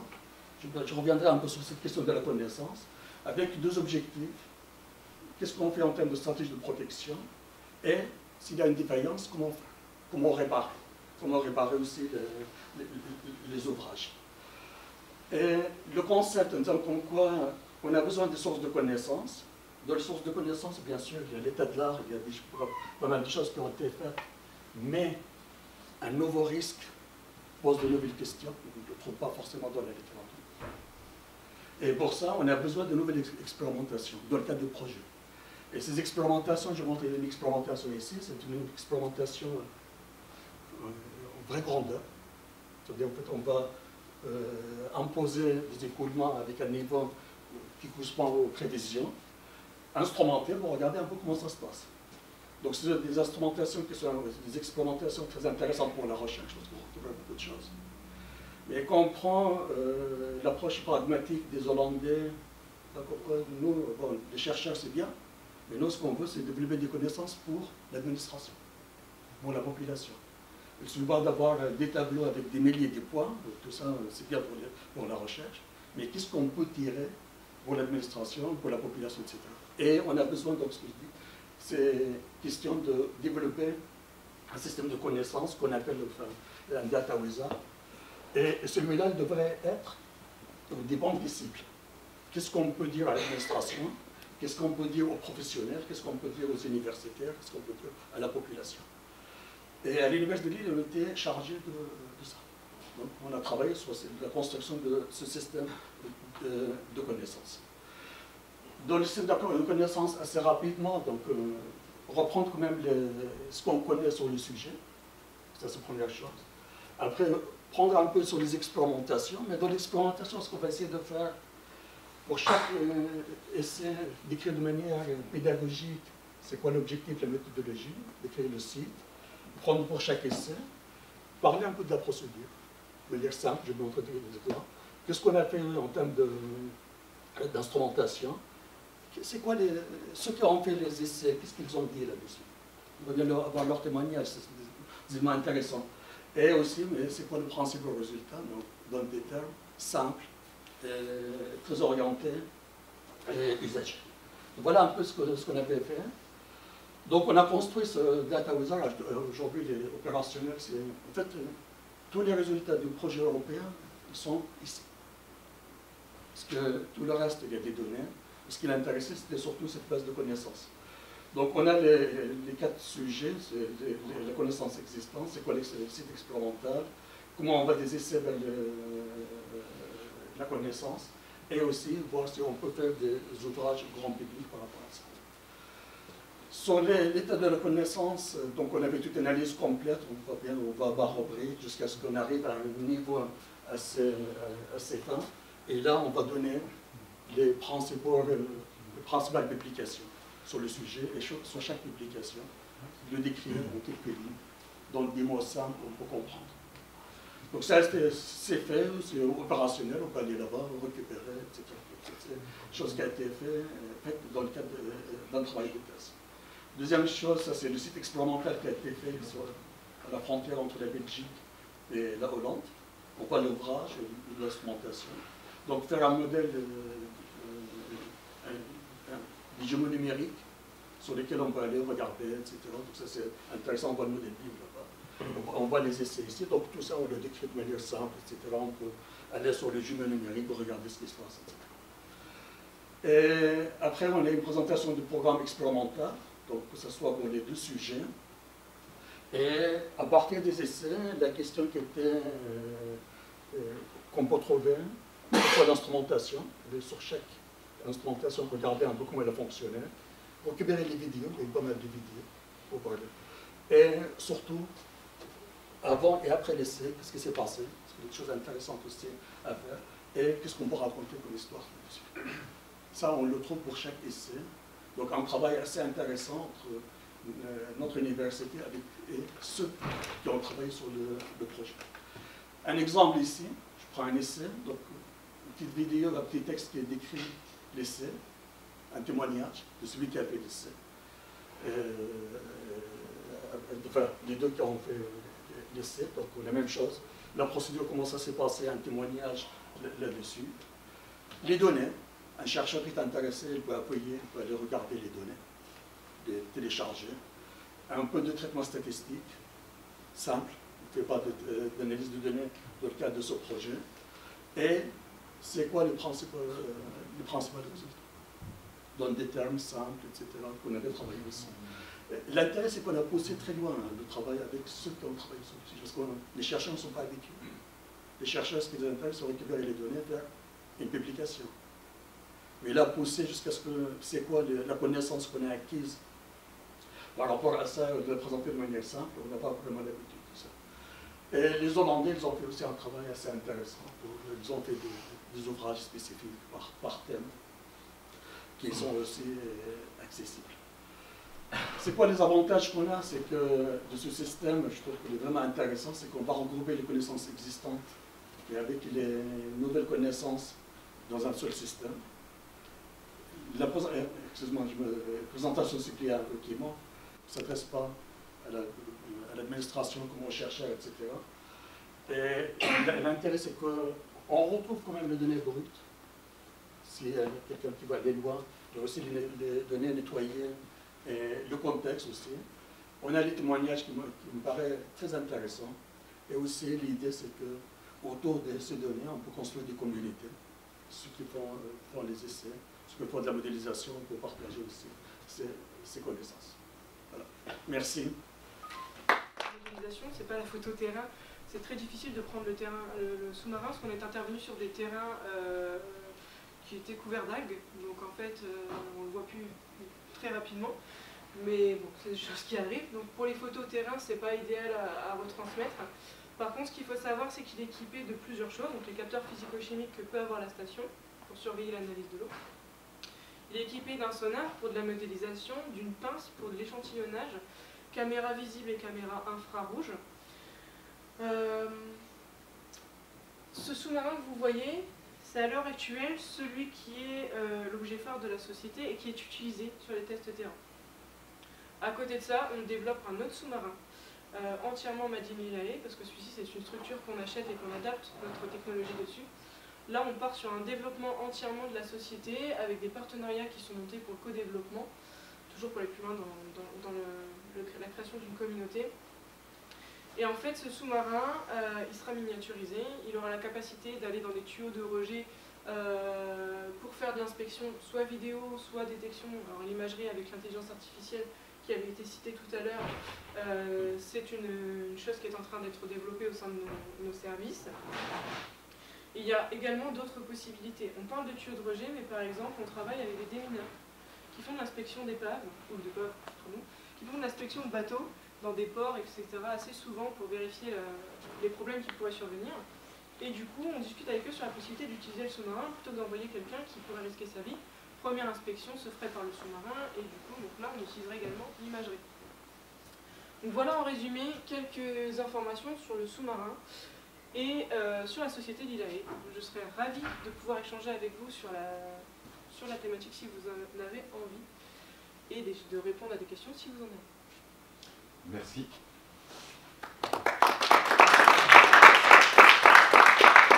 Pas des questions? Oui, juste, la donnée, elle est remontée en temps réel ou c'est une donnée en temps différé? Temps réel. On est remonté en temps réel. Alors vous faites comment, c'est quoi le procédé pour passer à travers l'eau? Alors pour le sous-marin, c'est du filaire. C'est du filaire, d'accord. Pour le sous-marin, c'est du filaire. Il n'y a pas encore de solution qui existe pour du non-filaire. Ouais. Enfin pas stable en tout cas, sur des profondeurs assez conséquentes. Et pour la station de surveillance, c'est du GSM. Oui. Et on développe également les systèmes de LoRa et Sigfox pour rejoindre les systèmes existants d'IoT. Oui. Et la carte de communication satellitaire avec le CNES pour les zones blanches. Parce qu'on nous a approché par exemple pour mettre des stations sur l'Arctique ou l'Antarctique, et du coup le GSM là-bas c'est un peu compliqué. Merci. Est-ce qu'il y a d'autres questions? Au niveau de la qualité de l'eau, quel est votre cible clientèle? Alors notre cible clientèle, elle se différencie en 4 segments. On va avoir les laboratoires de recherche qui peuvent être soit des partenaires, soit des clients, parce qu'ils ont besoin des fois d'outils. On va également avoir tout ce qui est pouvoir public, collectivité, mairie. On va également avoir les entreprises. Typiquement, si je cite des grands noms, on va avoir Veolia, EDF, ce genre d'entreprise. Mais pourquoi pas aussi Tereos, parce qu'ils ont des bassins de rétention. À partir du moment où on a un milieu aquatique, que ce soit en bassin ou en milieu naturel, on peut intervenir. Et la dernière partie, c'est tout ce qui va être ce qu'on a classé en association, fédération de chasse, association de pêche, association de sensibilisation. C'est tout le panel qu'on peut toucher en tant que client. Le marché est assez grand, le potentiel marché est assez conséquent. Et là, pour l'instant, c'est priorisé, on travaille avec une entreprise privée, un bureau d'études et une collectivité. Donc on a testé les deux marchés en parallèle en laissant un peu les autres de côté. Sauf que l'association nous est tombée dessus il y a un mois, donc au final on l'a quand même développé. Mais au final, on teste les 3 marchés pour savoir vers lequel s'orienter plus précisément dans les mois à venir. D'accord. Et donc vous avez les éventuels pollués et les éventuels pollueurs. Exactement. D'accord. Et entre deux, vous avez la recherche qui peut vous amener à vous, comment dire, des filtres nouveaux et des choses comme ça. Exactement. D'accord, ok, merci. Le but étant d'utiliser le déploiement de cette solution pour financer la recherche des projets qui arrivent par la suite. D'accord, merci. Merci. Cartier, dirigeant du bureau d'études de Géodune basé à Dunkerque, titulaire d'un doctorat en hydrodynamique sédimentaire côtière et porteur du projet Géodune Marine que je vais vous présenter par la suite. Donc Géodune, ça a été présenté comme une start-up, mais c'est une vieille start-up parce que j'ai fondé ce bureau d'études en 2012. Voilà, c'est un bureau d'études à taille humaine, on est 2 à l'heure actuelle. Donc, je ne considère pas qu'on est une start-up, mais plutôt vraiment voilà, une société qui a grandi tranquillement depuis une dizaine d'années. Je suis issu du milieu universitaire, j'ai fait mes travaux de thèse sur la côte d'Opale, donc je connais très bien le littoral des Hauts-de-France. Et c'est d'ailleurs à travers cette expertise que j'ai acquise lors de mes travaux doctoraux que j'ai monté ce bureau d'études.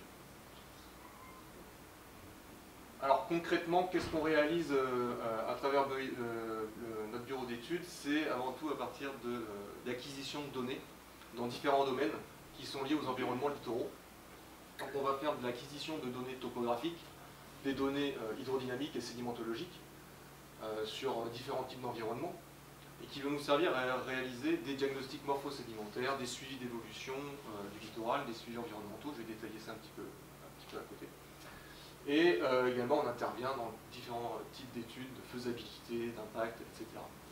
Donc nos différents clients vont en fait les services de l'État, les villes, les Comcom, aux bureaux d'études un peu plus conséquents, parce que ayant une très bonne connaissance du milieu littoral, notamment sur la région de France, on est en fait le relais local pour ces entreprises en tant qu'experts pour apporter des connaissances fines sur les phases de diagnostic. Alors vous voyez que les photos que je vous ai mis à l'écran, là c'est une grosse part de notre métier, c'est d'être sur le terrain. On va acquérir de la data sous différentes formes, et derrière on la valorise et on a l'expertise pour expliquer à quoi elle sert cette data. Parce que c'est tout l'objet de ce type de présentation. Donc les data, on les récupère avec différents types de matériel. Donc en termes topographiques, on va utiliser classiquement du GNSS différentiel, donc tout le matériel que vous pouvez observer sur les chantiers urbains. C'est exactement le même matos qu'on utilise. Voilà, des instruments qui permettent d'avoir une position au centimètre près du relief. Depuis maintenant 5 ans, on utilise des drones qui nous ont permis d'augmenter considérablement la surface de relevé en ayant une précision beaucoup plus importante. Donc là, vous avez à l'écran un des derniers instruments qu'on a acquis, une aile volante qui permet voilà, de couvrir des kilomètres de linéaire très rapidement. On peut modéliser en 3D tout notre littoral. Et puis, on utilise également des capteurs type LIDAR qui sont montés sur des drones qui vont scanner littéralement, augmentant considérablement la résolution des points au mètre carré. On réalise donc aussi également des mesures hydrodynamiques, donc capteurs de pression, température, classiquement.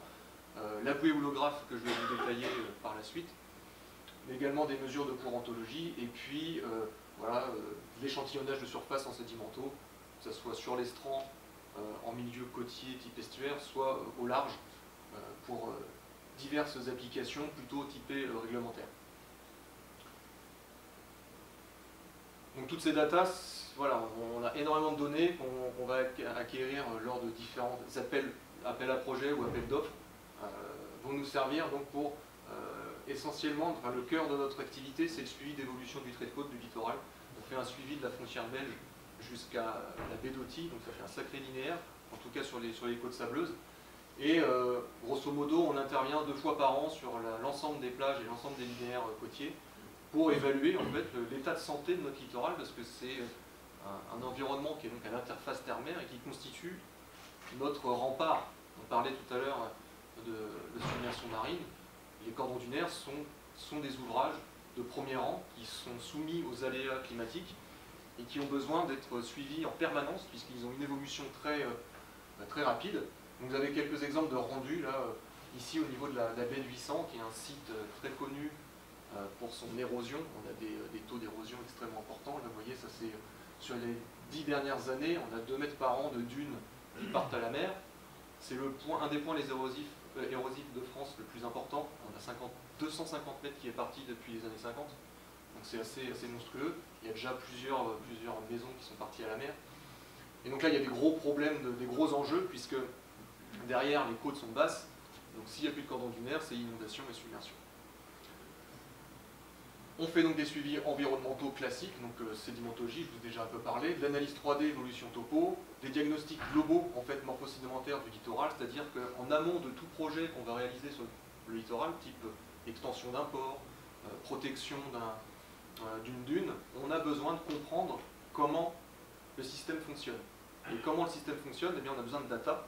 Et donc on fait de l'acquisition, de la bibliographie, de la synthèse de données, et on va mouliner tout ça. Alors c'est pas de l'IA, hein, c'est de l'expertise humaine pour pouvoir comprendre comment tout cela fonctionne. On va aussi pouvoir faire du conseil auprès de nos clients, c'est-à-dire, voilà, on a constaté qu'on avait des problèmes d'affouillement sur notre péré au niveau de notre station balnéaire, et bien on va pouvoir essayer de conseiller, principalement sur de la protection douce.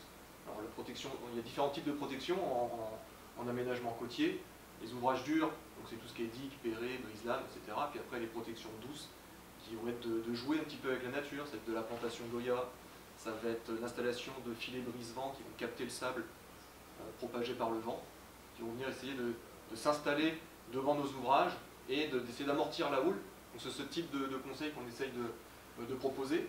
On peut intervenir ici également en tant qu'assistance à maîtrise d'ouvrage, donc là on est de l'autre côté de la barrière, on va aider les services de l'État à choisir le bon interlocuteur, la bonne entreprise pour réaliser telle ou telle mission.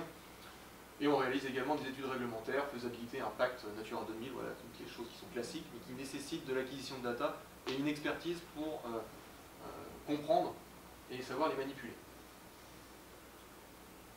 Donc, ce qui nous amène ici, c'est le projet Géodune Marine. Donc un projet qui est en lien, comme vous pouvez le voir sur le visuel, avec l'éolien, donc en lien avec le parc éolien qui sera installé au large de Dunkerque. Donc c'est un projet qui a été lancé, enfin il y a eu un appel à projet en fait en 2019 lors du salon Synergie. La communauté urbaine de Dunkerque et le réseau de transport RTE, donc qui est chargé en fait de transporter l'électricité, on en parle beaucoup en ce moment là avec les histoires de délestage et de problèmes d'approvisionnement électrique. RTE en fait va être chargé de récolter l'électricité produite par le futur parc éolien, donc en espèce de grosse multiprise offshore, voilà, qui ressemblera à peu près à ça, cette plateforme. Et dans ce contexte, en fait, la communauté urbaine de Dunkerque, donc la CUD, et RTE ont souhaité valoriser cette plateforme pour qu'elle fasse autre chose que juste récolter de l'électricité.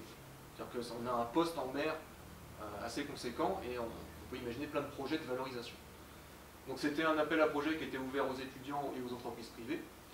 Et donc Géodune a remporté l'appel à projet avec un projet opérationnel à très court terme et avec un intérêt direct d'une part pour RTE, pour la protection du parc éolien, je vais vous expliquer en quoi correspond le projet, et un intérêt direct également pour le territoire dunkerquois, et pour la suite également. Donc en quoi consiste en fait le projet? Il s'agit initialement d'installer un instrument hydrographique et de le connecter à la plateforme préexistante, afin qu'elle soit alimentée en électricité, donc l'électricité produite par les éoliennes, et de bénéficier du raccordement à terre de la plateforme pour rapatrier les datas ou faire de la connectivité avec l'instrument. Parce que initialement, le projet était un instrument qui était sous-marin. Le projet a évolué, le Covid est passé dessus, donc on a pris énormément de retard. Dans le cadre de l'appel à projet, on est obligé de faire une phase de démonstration. Donc avant même que la plateforme soit là, on doit montrer que le projet est viable. Donc au final, on est obligé d'avoir une solution autonome, qui ne nécessite pas le besoin de la plateforme.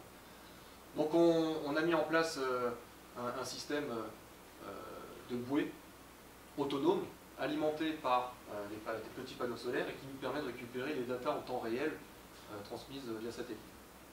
Donc, que mesure cette bouée, là vous avez à l'écran? Alors c'est une petite bouée, elle fait la taille d'un ballon de basket. Elle permet de mesurer les différents paramètres océanographiques de la houle, la hauteur, la période, la direction.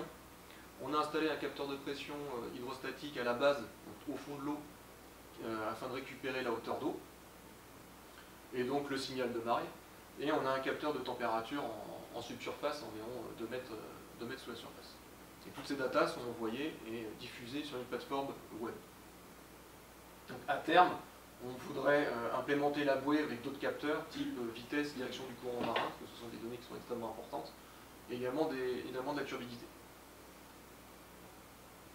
Alors il y a eu différentes phases. La première phase du projet a été de déployer la bouée au sein du port de Dunkerque pendant une période de 2-3 mois. Ça nous a permis pendant cette période de récupérer les datas et de pouvoir les mettre en forme et les diffuser sur une plateforme web qu'on a élaborée.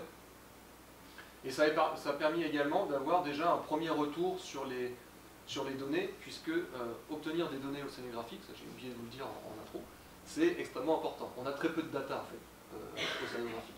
Sur la façade nationale métropolitaine, on n'a que quelques bouées qui sont gérées par des services de l'État.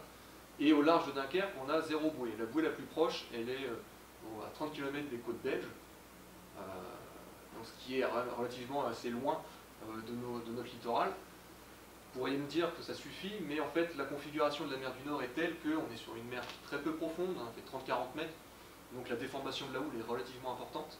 Et donc d'avoir des points beaucoup plus réguliers sur le littoral permet d'affiner la compréhension vraiment de la propagation de la houle dans nos eaux côtières. Je vais revenir après sur les différents intérêts du déploiement de ce type de bouée. Donc là déjà, en fait, au sein d'un environnement abrité, voilà, on savait très bien que les données de houle allaient être un petit peu difficiles à quantifier, puisqu'on a essentiellement du clapot, la bouée n'est pas dimensionnée en fait, pour mesurer la propagation de la houle dans un bassin. Mais on a quand même réussi à récupérer le signal de 3 tempêtes en début d'année 2022.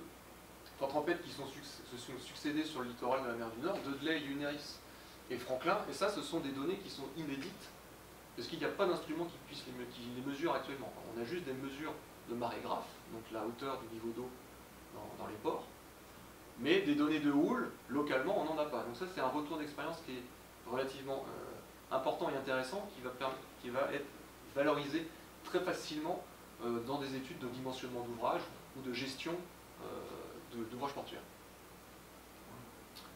La deuxième phase, donc, qui est d'installer la bouée au large de Dunkerque. Donc là, elle est en cours. On l'a mis en place mi-octobre dernier. Donc là, vous avez les images du déploiement. Donc, on a bénéficié du bateau des phares et balises, hein, qui a pu mettre à disposition les corps-morts et la main-d'œuvre pour déployer la bouée. Donc la bouée, actuellement, elle est localisée à 7 km au large du port de Dunkerque. Et elle enregistre les datas toutes les 30 minutes. Depuis le 18 octobre exactement. Donc à quoi ça sert d'avoir toutes ces données? Donc déjà c'est avoir une base de données océanographiques inédite. Parce que on a très peu de data, il y a des campagnes qui sont très ponctuelles, on peut mettre un instrument pendant 1 mois ou 2 afin d'avoir des données, et ça va servir derrière à caler des modèles hydrodynamiques régionaux, voire locaux. Mais avoir quelque chose qui est sur le long terme, ça c'est plutôt compliqué à avoir. Et la solution de cette petite bouée assez utile là, permet en fait d'améliorer grandement la compréhension de la propagation de la houle à travers la mer du Nord et de caler les modèles hydrodynamiques locaux. C'est particulièrement important. Donc vous pouvez déjà, d'ores et déjà, aller sur le site geodunemarine.fr, vous avez les données en temps réel, de la hauteur des vagues, période pic, direction. Il y a un algorithme qui est fourni par la bouée qui permet de déterminer la vitesse du vent et la direction du vent. Donc ça apprend un peu avec des pincettes, hein, c'est à valider. Et puis vous avez la pression et la température également qui sont dispo. Vous avez les 6 dernières heures qui sont disponibles, ça s'actualise en temps réel, tout le temps sur le site internet. C'est en open data, il suffit de vous inscrire avec votre adresse mail et vous avez accès aux données. La constitution de la base de données précise avec tous les paramètres, le retraitement de notre part, puisque là on a des données brutes, mais ça nécessite a posteriori de retravailler la data pour fournir quelque chose de propre. Ça c'est du close data, et c'est dans le cadre de partenaires qu'on va pouvoir exploiter ces données-là. Donc les objectifs sont multiples pour l'installation de ces bouées.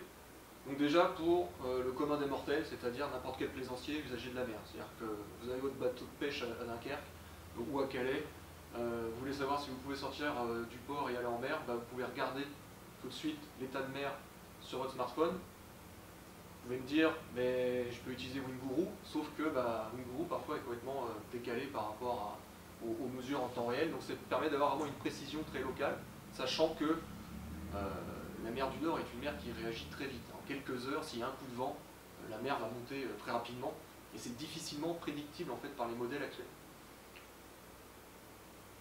Donc j'en ai déjà parlé, mais donc constituer une base de données océano pour améliorer les connaissances et alimenter les recherches sur les modifications des états de mer liés au bouleversement climatique. C'est pareil, toutes ces données-là vont permettre de mieux comprendre les bouleversements actuels.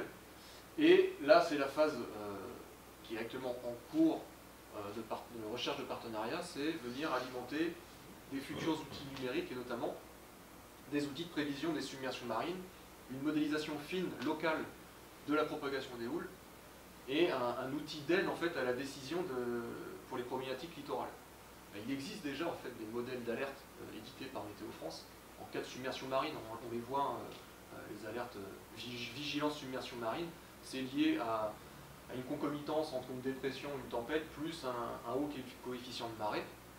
C'est essentiellement ces datas-là qu'ils utilisent pour prévenir qu'il y a potentiellement une submersion marine. On peut venir affiner en utilisant des données in situ pour alimenter des modèles qui vont se nourrir de ces données-là afin d'affiner la prévision localement. Et donc, puisque la houle n'est pas la même sur les différentes façades, le projet, c'est de pouvoir, maintenant qu'on en a déployé une, on est en train de réaliser une étude de faisabilité auprès des affaires maritimes, auprès des différentes institutions étatiques pour pouvoir déployer un réseau de bouées sur toute la façade des Hauts-de-France et pouvoir travailler avec les collectivités à l'élaboration d'un modèle prédictif ou d'un modèle d'aide à la prévision des submersions marines ou des tempêtes. Alors, en petit exemple, là, je vous ai mis une photo de Dunkerque, au niveau de Malo-les-Bains. La submersion marine, quelque chose qui arrive. Lors de la tempête Xaver en 2013, tout le Perret avait été inondé. On voit très régulièrement le Perret de Vimereux, qui est sous les eaux à chaque grande marée, et dès qu'il y a un coup de vent d'ouest, ça passe par-dessus. Donc il y a des enjeux extrêmement importants en fait, sur tout le littoral des Hauts-de-France. Et c'est dans cette optique-là qu'on développe cet outil et ces bouées sur le littoral. Voilà. Donc, bonjour à toutes et à tous. Ravi de vous présenter un certain nombre de choses qu'on fait chez Ixan. Ixan, c'est pas une start-up parce qu'on a plus d'une dizaine d'années d'existence, mais on a des activités de start-up au sein d'Ixan. Et c'est de ça dont moi je m'occupe. C'est tout le pôle innovation et développement qu'on a en interne. Notre métier de base, c'est bureau d'études d'ingénierie en environnement, avec un certain nombre d'expertises. On fait de l'étude, de l'AMO, du diagnostic environnemental en cité sol pollué, en eau et en assainissement, et toutes les problématiques territoriales, énergie renouvelable, environnement. Et dans ces problématiques territoriales, moi j'inclus aussi toute la logique économie circulaire et ce qu'on a évoqué en tout début de matinée sur ce qu'on appelle aussi l'économie bleue, avec ces logiques de recyclage.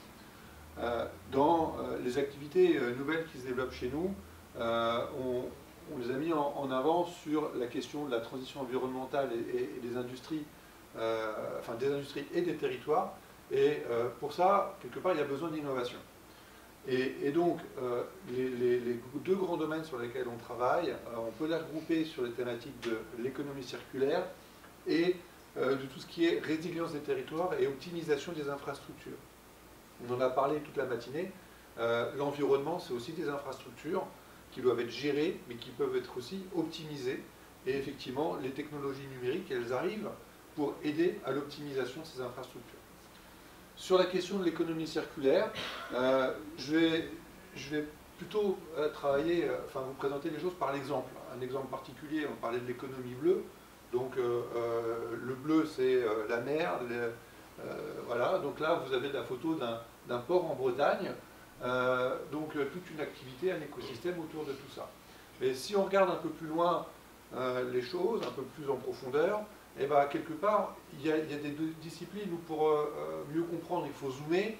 Là, moi, je vais m'éloigner un petit peu. Démarche inverse, c'est-à-dire que voilà, le petit port, et ben, en fait, au fond, il y a de la vase. Au fond, il y a de la vase, et puis ces vases, et ben, elles gênent le port, donc il faut les enlever. Donc, vous avez des tuyaux qui viennent enlever les vases. Ces vases, voilà, quand on les récupère avec des machines, c'est ce genre de débit qui se déverse dans des lagunes, et ensuite, on va laisser les lagunes déshydrater les matières en suspension, et puis on va pouvoir après les récupérer à la pelle pour les réutiliser. Donc ça, c'est un mode de gestion sur lequel, entre guillemets, sur lequel c'est pas simple, je le fais en cours, mais on est déjà dans des logiques économie circulaire, c'est pas simple. Il ne suffit pas parce que tout ça, ça a un coût, ça a des contraintes réglementaires, il y a un certain nombre d'enjeux. Et autour de ces enjeux, il y a qu'est-ce qu'on fait avec les matériaux. Donc vous pouvez avoir des applications simples, comme on vient étaler sur une terre agricole pour nourrir la terre agricole. Donc les sédiments, on peut appeler ça aussi alluvions, c'est plus poétique, mais c'est la même matière. Mais on peut aussi en faire des produits, parce qu'en fait on a des matériaux qui ont des caractéristiques et qui peuvent répondre à différents usages. Donc quand on transforme ça en béton, on commence à être dans l'innovation. Et donc, nous, c'est sur ces sujets-là qu'on travaille, et c'est sur ces sujets-là qu'on accompagne des clients industriels pour trouver des solutions de valorisation et des process qui permettent de le faire. Donc, les process, normalement, ça devrait démarrer tout seul. Donc, il n'y a pas de son, c'est moi qui vais faire le son. L'idée, c'est simplement d'avoir un petit document en support visuel qui vous présente un peu la complexité en termes de process. Et après, je vais vous présenter... voilà. Donc là, c'est un équipement qu'on a développé dans le cadre d'un projet européen pour permettre de déshydrater de manière continue les sédiments, c'est-à-dire éviter la lagune, et au lieu de prendre des process qui durent 6 mois, déshydrater le sédiment en 20 minutes. Donc, on a un certain nombre de process mécaniques et chimiques qui en soi n'ont rien d'innovant de manière individuelle et qui vont permettre d'extraire en fait de l'eau qu'on va pomper avec des matériaux, d'extraire des sables, des graviers, et de pouvoir, avec un processus chimique de flocculation, c'est classiquement des choses qui se passent en station d'épuration, il n'y a rien de magique, de faire coaguler et agglomérer les particules fines, et après avec un système de pressage un petit peu innovant, de pouvoir sortir des matériaux fins déshydratés. Donc on a testé cet équipement sur du sédiment. Il y a des problématiques industrielles, notamment dans le domaine de l'industrie des carrières, où quand on va exploiter des carrières de sable, on va aussi, quand il y a des processus de lavage et de tri granulométrique, tout se vend sauf les particules les plus fines, et ça se retrouve dans l'eau. Donc l'idée c'était d'essayer de voir si on pouvait les récupérer, et donc on a démontré dans le cadre de ce projet-là que c'était quelque chose de tout à fait faisable. Donc là vous voyez le process qui tourne bien. Donc comme on disait tout à l'heure, les précédents intervenants, ce qui compte, c'est pas juste la donnée, c'est le storytelling qu'il peut y avoir et le contexte qu'il peut y avoir. C'est-à-dire que moi, la vidéo, je vous ai mis les morceaux qui marchaient bien.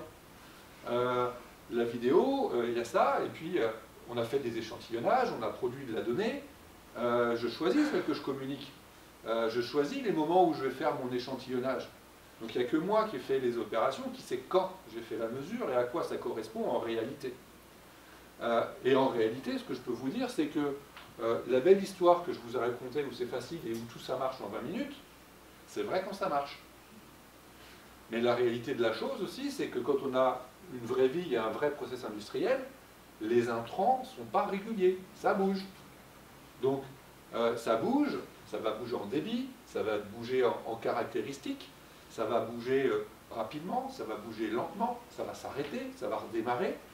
Donc on a des variations en nature et en qualité, des flux entrants qu'on fait rentrer dans des process mécaniques et chimiques qui sont déterminés, puisqu'on a une unité industrielle. Donc tout l'enjeu, c'est comment on pilote ça, pour que ce que je vous ai montré marche toujours.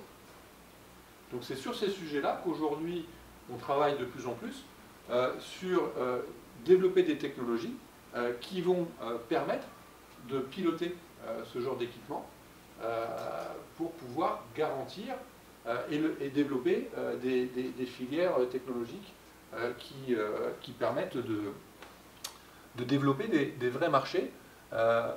Parce que pour qu'il y ait un marché, il faut qu'il y ait pas simplement la possibilité technique, mais il faut que les choses puissent être récurrentes, qu'on puisse garantir des niveaux de qualité et de qualité et de performance des produits livrés. Donc c'est sur tous ces sujets qu'on travaille, à la fois sur des logiques d'expertise en matériaux et qu'on développe également des technologies pour appuyer le pilotage d'équipements, développer les bonnes formulations, c'est-à-dire qu'à un moment donné, quand on va transformer le produit qui va sortir de notre machine, par exemple, cette machine-là ou une autre, après c'est comment on les mélange avec d'autres, quelles recettes de cuisine on va utiliser. Donc tous ces sujets-là sont des sujets d'enjeux aujourd'hui sur lesquels Ixxat se positionne, soit en participant à des appels à projets, on a parlé beaucoup sur ces sujets-là, sur des thématiques d'innovation, en mettant en place des consortiums, et soit en prestation directe sur des problématiques spécifiques. Quand on est sur de la consultation directe, on sera sur, je dirais, les technologies maîtrisées, les connaissances maîtrisées. Quand on est sur du consortium et appel à projet, là on va être sur plutôt des sujets innovants, où on va débloquer des budgets qui vont nous permettre d'avancer sur ces enjeux. Donc voilà, donc là j'espère qu'on aura de bonnes nouvelles bientôt sur un gros dossier qu'on est en train de défendre en ce moment. Mais effectivement, toutes ces technologies, c'est des choses, des vrais sujets d'enjeu d'innovation. Très rapidement, économie bleue, je ne pouvais pas faire autrement que de parler également d'autres domaines dans le domaine de l'eau. On a parlé de l'eau potable. Nous, on travaille aussi beaucoup sur la question des eaux usées et de la gestion des eaux usées par les réseaux d'assainissement, où là, on a notamment deux types de réseaux d'assainissement. Vous avez des réseaux d'assainissement qu'on appelle séparatifs, qui vont séparer les eaux de pluie et les eaux d'égout, et les réseaux unitaires, qui sont les anciens réseaux, qui sont en général ceux qu'on a dans les cœurs de ville. Et en fait, le problème, c'est que les villes se sont étendues, et qu'il y a de plus en plus d'eau qui rentre dans ces réseaux, et que quand il pleut, ces réseaux peuvent déborder là où c'est prévu, dans le milieu naturel, pour éviter un certain nombre de désordres, etc. Mais la conséquence de ça, c'est la pollution du milieu. Et donc, nous, on travaille sur des technologies qui permettent de stocker dans le réseau d'assainissement, en temps réel, un maximum d'eau pour soulager le réseau et faire en sorte que les phénomènes pluvieux, non pas inondation, c'est pas le but, mais les phénomènes pluvieux modérés puissent être stockés dans le réseau d'assainissement lui-même, sans qu'on ait à créer d'ouvrages de rétention d'eau supplémentaires majeurs en cœur de ville. Donc on travaille sur de la gestion de données et des systèmes d'optimisation. On travaille également sur ce dossier-là. On a un gros projet avec la CUD sur Dunkerque, donc, et puis un projet aussi significatif sur le Valenciennois d'implémentation et de test de ces technologies-là. Sur le Dunkerquois, on va même au-delà. On a parlé d'intégration de data, etc. Donc on a un projet qui contient 2 thésards pour justement travailler sur ces sujets-là d'optimisation de réseau d'assainissement et de gestion de la donnée à l'échelle du territoire pour centraliser les données de réseau d'assainissement et pouvoir coupler ces données avec différents modèles pour générer des systèmes, des informations qui peuvent être des alertes pour la décision. Donc effectivement, il y a plein de choses intéressantes qui tournent autour de tout ça et qui se développent aujourd'hui. Donc voilà, j'en ai terminé pour aujourd'hui. J'ai fait court parce qu'effectivement, je sais que le timing, c'est le timing et qu'on est un petit peu au-delà. Donc n'hésitez pas à me recontacter, il y a mes coordonnées qui sont là. Je vais devoir bientôt partir. pour de bonnes raisons, parce que je vais aller chercher des sous pour un gros projet. Est-ce que vous avez des questions? On a encore le temps de questions. Ouais, vas-y. Merci Tristan pour cette présentation. Sur la question des sédiments, la question de la pollution, les sédiments qui est une question très importante. Est-ce que vous l'abordez avant de... Oui, bien entendu. En fait, déjà, la question... Enfin, moi, je n'aime pas parler de pollution des sédiments. Parce que, voilà, on parle toujours de matériaux qui ont un certain nombre de caractéristiques qui permettent de faire ou non un certain nombre de choses. Donc après que ça s'appelle pollution ou pas, on a tous dû faire dans le sens et on n'est pas le sans polluer. Donc oui, il y a des choses dans les sédiments et en fonction de ce qu'il y a, on peut faire des choses ou pas. C'est pour ça qu'il y a toute une phase d'expertise amont, d'évaluation de ce qu'on a dans la rivière, d'évaluation de ce qu'on peut avoir à terre, si on utilise des choses à terre, pour étudier les voies de valorisation possibles. Donc c'est des choses qui sont bien entendu intégrées. De processus industriel, alors, les processus industriels, là aujourd'hui dans le processus que j'ai démontré, que j'ai présenté, on ne traite pas la pollution. Mais comme on est dans un flux liquide, on peut très bien imaginer des ajouts de n'importe quoi pour traiter la pollution. La digérer, on peut imaginer différents modules.